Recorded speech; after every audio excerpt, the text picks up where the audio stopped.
I want to use this opportunity to quickly respond to something. The clickbaiters making videos that blame the House of the Dragon showrunners, the writers, for Season 2 getting its last 2 episodes cut.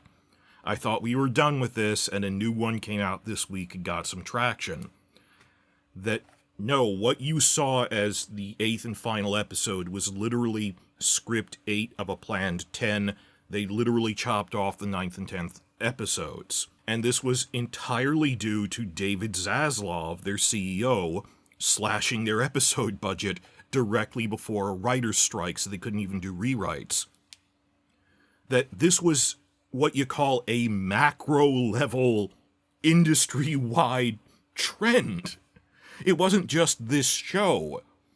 That Zaslav has been infamously cutting projects, not releasing movies to get tax rebates, slashing episode budgets on more than one show. Yet, through this inside-out, backwards troll logic, with the blinders on, as recently as this week, I've seen new videos that are getting, 5-digit views, 10K plus, alluding that it was the writer's fault in that backhanded way of, yeah, some people say it was Zaslav cutting everything, but it could be. No, that is absurd. That doesn't happen. That's just clickbait, and the people making it know it isn't true. They just think this'll get people to watch by using the dog whistle to feed the flames and everything. Actively blaming that Sara Hess assuredly eats dogs because she's Korean. No, I'm sorry, no, that's not it. I mean, actively blaming that Sara Hess is assuredly responsible for their erectile dysfunction. My script is really screwed up here. I'm sorry. I apologize. Actively blaming that Sara Hess is assuredly responsible for somehow going over budget on the Season 2 finale. And the entirely reasonable studio must have refused to pay for it. And they use backhanded allusions of, we can never not prove that. It's an absurd implication, and you know what you're doing. Do they seriously consider that even remotely plausible? Many of them don't. They're just saying it for attention. Consider what they're saying. That during a time period of the past 2 years when Zaslav isn't slashing budgets, canceling big projects across the board. Oh, well, maybe it was Zaslav, but it's also no, when you're talking about a TV budget, a given episode of House of the Dragon as a big, expensive flagship show does cost about $20 million per episode. Million with an M. Warner Discovery's debt is in the range of $30 billion with a B. We're talking a different level of debt that one show alone, no matter how mismanaged, could not achieve. As much as I dislike Benioff and Weiss, it would have been physically impossible for them to have caused this debt at Warner in the 2010s. I cite it as a prime example of a trend that type of mismanagement was happening on a lot of their shows. I use it as an example, not the cause, but that many were doing. They really weren't keeping track of their money in the old days under the Time Warner regime. But the scale of this, we're not talking $1 billion. Last year, we scoffed at all of this, that it's $20 million per episode, maybe more for a big finale. When we scoffed when David Zaslav literally bought himself a $30 million yacht. And he gets $50 million bonuses per year. And he goes, well, I have to impress the other CEOs with it. And that there might be some argument to that. But no, you're getting these bonuses, and the board symbolically voted against that.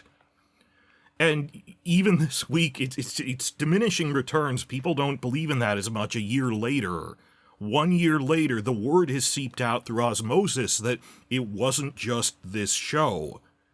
And the clickbaiters, of course, had a field day with this in the week or the 1 month after the finale, before a general audience that isn't as up to speed with the news as the fan sites were, before they really know what was going on.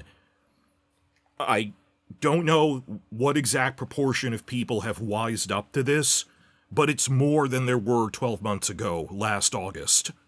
More people now realize it wasn't the writers, from the production standpoint, that there physically wasn't an ending.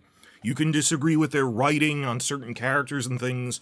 That'll always happen with fans, but something on the scale of the finale battle was literally chopped off. When we're talking about the level of debt they were in, that this is beyond the scale of any one TV show. And it was absurd, and it ties in with the strong-arming from the writer's strike and everything. And it really hits you that the clickbaiters, most of them, it reminds me so much of that Netflix Adolescence documentary where the manosphere podcasters, social influencers selling this shit, most of them know it's not true. They're using a dog whistle, they want attention, they'll say anything that apparently it's weird how they accuse people will performative wokeness. You put a diverse cast in this and to make it woke to get attention. All you're doing is the mirror of that. You're accusing things of being woke. The anti-woke people are themselves dog whistling to get attention. Most of them don't actually believe the shit they're saying, and it's even if you wanted to sit down and make an argument like that, it's poorly researched. They're accusing people of things they physically couldn't have done simply because they hate them or want to sell hate of them. And it took me a while to just have that mental step back, realize that, like the visual trick where you look at the image of two black faces and then there's a white vase in the middle. I keep thinking of that moment of realization, like with the magic eye thing, that, oh, they're just the new tabloids of the 21st century trying to sell nonsense. But like that Netflix Adolescence thing, the teenagers online hearing this shit then repeat it in our comment sections, not even people who have videos. And the people saying this stuff in clickbait videos have no sense of responsibility, that the uneducated, unexposed, frequently younger masses believe the shit that you're selling them and will repeat it to us no matter how ridiculous. That it's physically impossible to do something on that scale for one show to screw up so much it hurt Warner like that. And let me be clear, this enrages me not on moral grounds, but on work ethic, intelligence. It's lazy. That it is easy to churn out clickbait slop.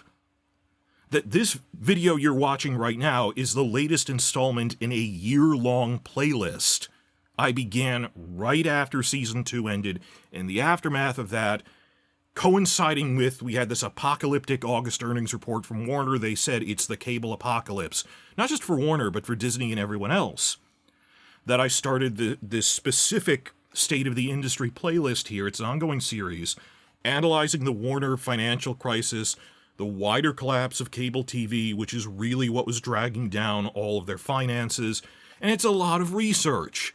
It's a lot of reading, going through industry stuff. I'm no expert, but I think I'm at least well informed. I've read enough articles about it. It eats up a lot of time. Time I'd rather be devoting to other projects actually related to the story of the TV shows I cover.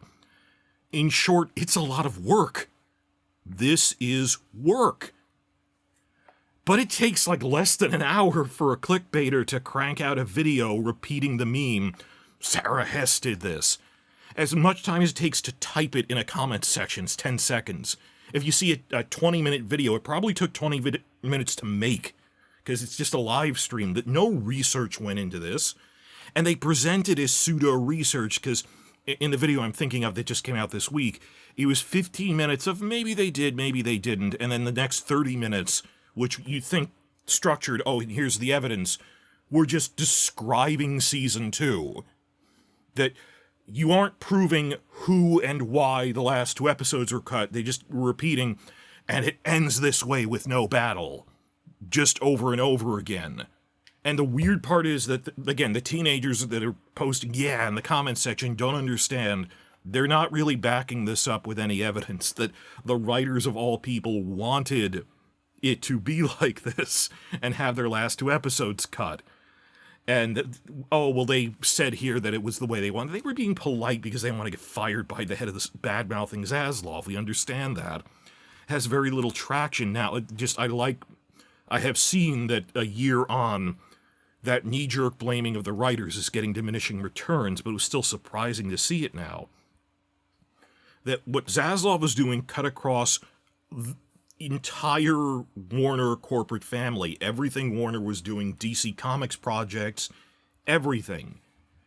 And it's not just that it's lazy in this context. I also mean, trying to verbalize this, the clickbaiters themselves are reusing tired old dog whistles that, like, the more established fandoms like Star Wars built up this big cottage industry hating on Kathleen Kennedy. And it's like, they know almost nothing about Sara Hess. It's as if you just copy-pasted Sara Hess's name into videos that were talking about Kathleen Kennedy, given how little they cite about it. Even we know little about Sara Hess in terms of what were her specific decisions. I mean, more than one or two. And they're blaming her for industry scale things to the point of absurdity of she can't affect something on that scale. In my videos, I'm just talking about this specific video series since the crisis at the end of Season 2. I started my channel in 2017, and I have always had an eye towards examining behind-the-scenes reasons these things happen. Like researching, Benioff has openly joked that he doesn't know how screenwriting works, and if you look at his scripts, there's specific rules that he's breaking. Like, don't put in long notes, or this is actually not very good cinematography. These are cinematography principles that they're breaking, and yeah, a novelist probably wouldn't know much about cinematography. The 2017 people were saying they were geniuses at everything they touch. I'm like, well, they don't seem to be as well trained as they put on. But even then, it was mostly about I don't think the writers are skilled. Even then, I was talking about these are stupid mistakes Warner is doing to back them up, or that they're actually a very indebted company and they're mismanaging their money, and here's all these other shows they greenlit the past few years like Vinyl that were terrible flops. So I've always had a wider eye towards the industry context in which these things are happening. And it's nothing big when I say research, it's just I regularly read through on my favorites list on my computer, cross-reference Variety, Deadline, Hollywood Reporter, a couple of others, and I pay attention. And I keep track of it. I just take notes. That's all it is.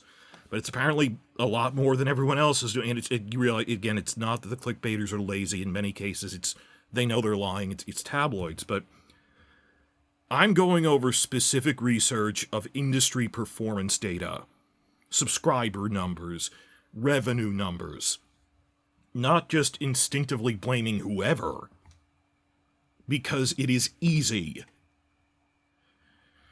So, this is all just childish nonsense. That this isn't something I am going to debate with the clickbait channels. In the comments for one of them, they actually did respond and say, oh, you want to debate this with me? No, I will not debate this with you in one-on-one equal terms, because you are not my equal.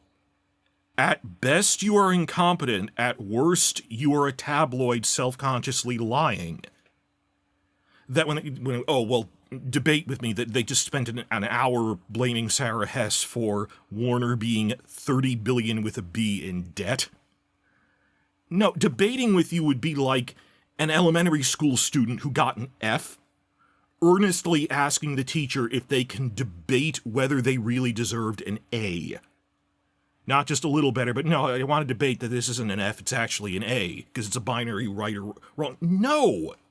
You child! You have no merit, you have no value in this discussion. I'd never even heard of the channels doing these things. That there's just that crowd of vultures that whatever happens to be the big show, they latch onto. And the weird thing is, I think because they've decided House of the Dragon is dead, even though by any metric, the viewership was stable. It's a quiet off year, but it'll come back for good or ill. But it's weird when you see them doing that to other shows. Like, what I'm saying is the Rings of Power, they ignored in its second season, rather than keep harassing it. Because they weren't getting as many clicks as they used to. that they're just going after what happens to be big in the news. If you really hated Rings of Power, you would still be complaining through the second season. And it's flawed, and I like it. It isn't worth $1 billion. It's worth a third of that, but as fluff, I thought it was okay. But when you see people abandon complaining about things, or Wheel of Time, well, Wheel of Time Season 1 had issues, but the whole thing that critics stopped talking about Season 3 because they had declared it dead, and they suddenly had their best season ever. Relatively speaking, that this is just a cottage industry of they're the new tabloids. But the problem is, everyone had the same idea. Wow, I'm gonna be a social media influencer as my actual full-time job, and like, pay bills and own a house and support money. We don't make that kind of money, and we never have. That it has been sold to the younger generations now that being a social media influencer is a job that is relatively easy to do. That promise that if you're out of work, if they don't have good prospects, that idea that, wow, all I have to do is negatively yell about the most popular TV shows with no insight and no research, and people will give me ad money. You and 1,000 other people had the same idea. This is the new gambling. And on top of that, increasingly, the chatbots can do that for you. So you're not special. You don't stand out above the crowd. Why would you earn money off of this? So, sorry, it's just I got really worked up on it for a relatively banal state of the industry report this week of I have spent the past fucking mother-cussing year, you toad, wasting days and hours of my life. I'm trying to restrain the fist of death here, doing all this research and charts, and no, it's not the right, it's more the decline of the cable industry, and that they lagged behind in their international streaming rollout, and that they're clogging the system, that it's easy to, AI slop and the clickbaiters, it is easy to churn out a bunch of this stuff really fast, and drown out the actual reporting on, well, this is why these things are happening. Or you could take 5 minutes of your day to say Sara Hess eats dogs, that's why House of the Dragon had financial problems. That is easier. It is not correct. It is lazy. Has nothing to do with morality. That's just, you idiot. You're looking for a free ride? Sorry, it's just, I did a double take when I saw someone actually doing that this week, and you probably know who it is, because if you search House of the Dragon 1 year later, you can find it's not one of the normal. You never see the actual Song of Ice and Fire channels doing that. Well, they'll complain about story choices, but even they don't blame the writer. Even people I know who are critical of it don't blame the writers for losing 2 episodes. They acknowledge that was a separate thing, and they try to avoid talking about it because it's not something they can easily logically pin on the writers. So you don't... I realized that with the clickbaiters and everyone with tabloids, it's for attention. And when you're making a tabloid, like, actual National Enquirer tabloid, you're trying to come up with the most entertaining lie, rather than the most evidence-backed accusation. I approach it like with journalism, like not unlike a trial court or something, like a lawyer, where, on Law and Order all the time when they go, we'll prosecute them for the lesser charge that we're more likely to get a conviction on than the Reach one where we have less evidence to back it up. That we could accuse them of murder 1, but we have less of a chance of that because you have to prove mental state. Let's go for manslaughter 1. It's a lower sentence, but we're more likely to get it. I'm trying to make accusations and criticize things like Zazov based on, cited evidence. Is that what the internet turned into with all this, and the media companies really degenerating into that? This week, Vanity Fair said that they're not going to make reviews anymore. They're just going to put out interviews. No more critical assessment. That's just the writing on the wall, because they were increasingly like that the past 10 years, where, well, there's 2 sets of writers. There's the reviewers, and then there's the fluff interviewers, like, within the same publication. So should we be really surprised that the YouTube people turned into that, when the quote-unquote mainstream media didn't hold themselves up to the same standard? All they did was follow the leader, because it's all circling the drain, but Zaslav, who, like, is in the news for cutting all this stuff, for Coyote versus Acme being shelved, thankfully that got saved recently, it's just infuriating that, oh, well, you know, Sara Hess caused the 2008 financial crisis. That is... The $30 billion Warner problem could not physically have been done by a writer on one show, no matter how much they tried. Because you are the clickbaiters, they're the people selling shit to the kids in the comments who are just repeating whatever. It's all woke and stuff. They just repeat what they hear from people who don't even believe it. They're the kid from the Netflix adolescence thing. And it doesn't matter what I say or whether you believe me or not. At the end of the day, you can't really be a social media influencer as a job. The real thing they were sold on is you'll be cool and people will pay you influencer money just for making TikTok and Instagram videos or YouTube shorts. Hating on something, Sara Hess fixed the 1919 World Series baseball, and people will pay you a living wage. You'll be able to buy fancy cars. You'll be the social media influencer. What color is your fucking Bugatti? So that's the worst part, that they do all of this and it doesn't even work. They're not earning significant money from this negative campaign, but they've convinced it will. There's a sucker born every minute, and they're the sucker. This is the new gambling, the new lottery. Be a social media influencer. Yell in my comments.